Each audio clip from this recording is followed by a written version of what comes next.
Hello guys, welcome back to the channel. In today's video, I'm going to show you how to create bookmark shortcut of Google Chrome on Android phone home screen. Alright guys, first of all, let's open up our Google Chrome application on our Android phone. This is my Chrome application and I'm going to open it. And after we have our Google Chrome application opened, we can click on this icon to open the bookmarks.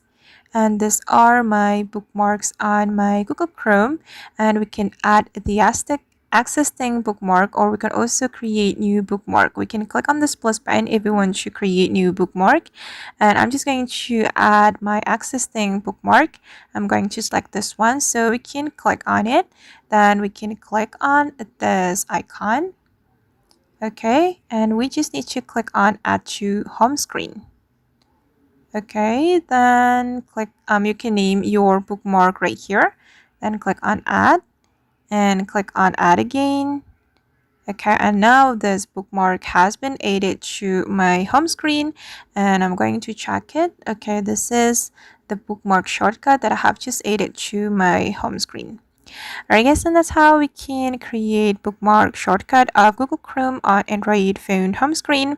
I hope this tutorial will be useful for you. Thank you so much for watching and see you in the next video.